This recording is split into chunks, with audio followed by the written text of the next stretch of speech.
So recently, we've been talking a lot about picking up illicit goods from various bases. And if had it not been for the little origin patch that kind of threw a wrench in the works, I would be playing Star Citizen right now and, running more and more illicit substances.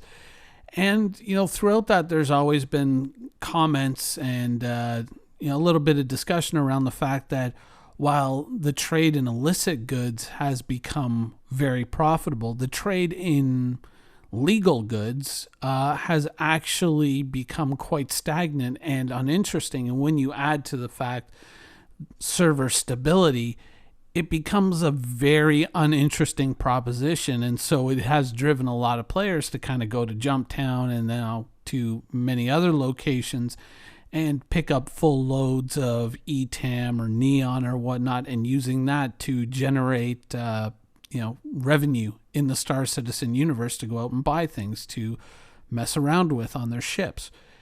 And, now that we do have a certain permanence to our loadouts as we change them on the ships, I think it's a good time to discuss how I think that this is not going to be a permanent state of affairs.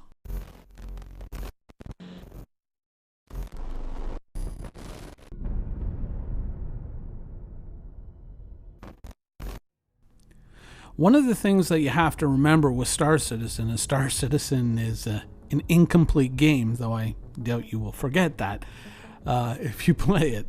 There's a lot of things that are missing. There's a lot of things that we don't get to see because they're just not in the game yet. And, we have been hearing a lot about black market goods recently from CIG. And I think that one of the elements that we're just not seeing in the game yet, and so a lot of people might be thinking, oh man, I just got to go out, get a freelancer full of ETAM and I'm good. I don't think that this is going to be a permanent state of affairs, especially when the game kind of gets to a point where they say, okay, we're flipping the switch, everything counts for real now.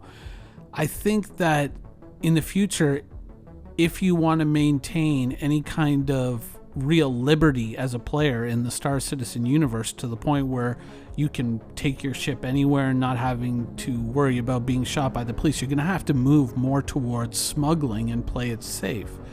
There are ships like the Star Runner.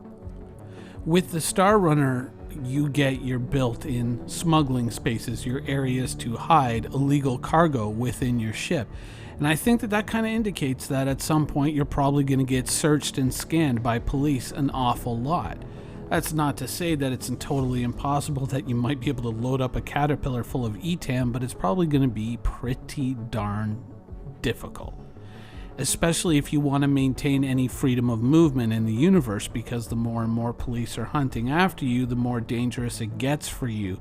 Because remember, that doesn't only mean that the police are hunting after you, but they're also generating missions for other players to come after you. So something like this becomes a lot more interesting. It's one of the reasons why I kind of lamented that this ship came so late, because it's a ship that sooner rather than later I would very much like to see in the game, because it holds a lot of promise, especially when you factor in some of the difficulties that we're probably going to face in the future. It may very well be that your organization, let's say if you're a pirate org or you're a smuggling org, may make most of its money moving legal or quasi-legal goods, like let's say delivering weapons to Grim Hex, but also in your hidden cargo bay, you're going to add a little extra something to boost the profitability of each run. Or as a pirate, maybe you'll load the whole thing up and just count on your speed to blaze through, and you don't care what the limitations are because you're just at it to make money until you die trying. And so maybe that's not as much of a worry for you, but especially for players who kind of want to maintain their freedom of movement, a ship like this is probably going to be almost a must-have unless you're very, very good at evading the police in the game. I think that for someone who owns a ship like the Star Runner, there's probably going to be a very lucrative market in terms of moving goods that maybe pirates don't have access to anymore. They've screwed up their reputation. They can't land at Lorville to purchase whatever weapons they want from Hurston Dynamics? But whatever. whatever goods that they can't purchase from there from Area 18. There's probably going to be a lively market in loading the ship up with legal goods and taking it to some of the more questionable parts of, Stanton and beyond in the future. And then returning with maybe a cargo hold filled with mostly mundane and legal materials, but with a secret cargo hold filled with maybe something a little bit, dangerous.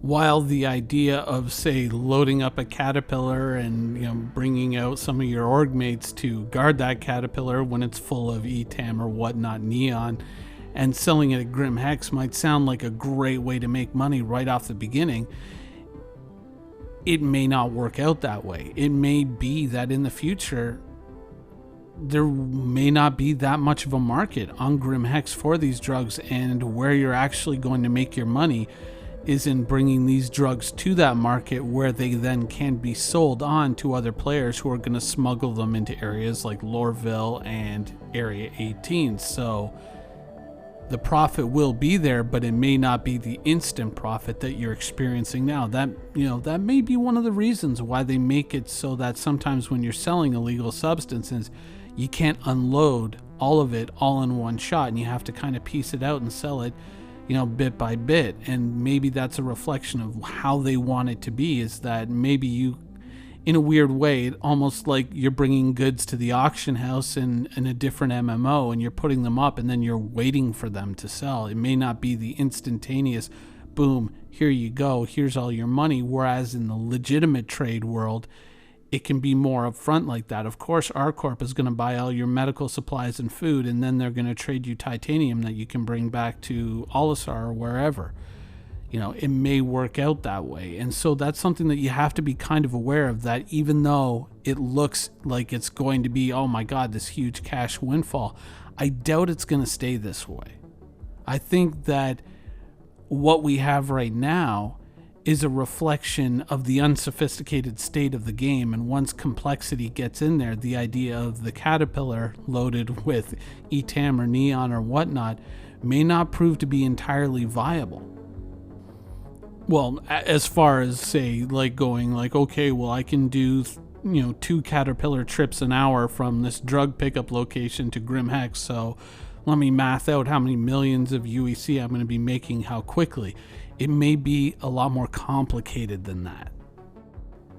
It may very well be that in the future, once these things have kind of been put in place, that you may actually run a drug lab, let's say once again here on Daymar, where you manufacture the illegal drugs, and ships like the Star Runner, the Freelancer, Cutlass, whatever, come in and deliver the goods that are necessary to manufacture the drugs, and then haul away as much as they feel safe, hiding away in their little cargo holds, or maybe if they're willing to take the chance, just openly carrying the drugs and taking it to places where maybe the cops aren't looking.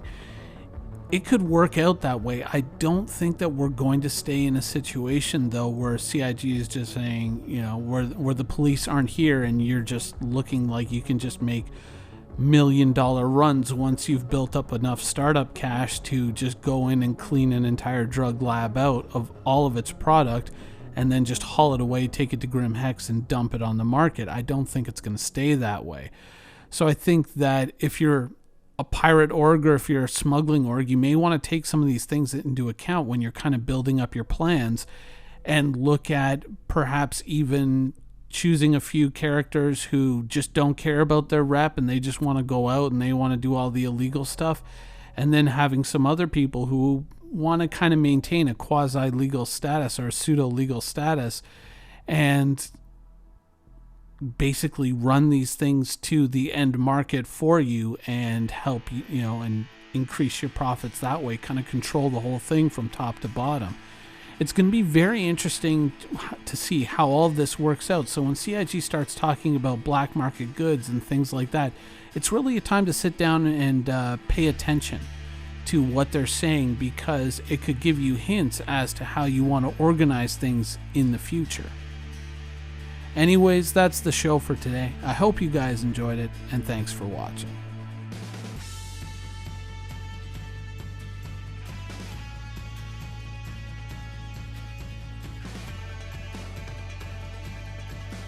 Thank you for watching. So if you want to keep up with the latest and greatest in Star Citizen and Squadron 42's development, please follow us on our social media channels. See you soon.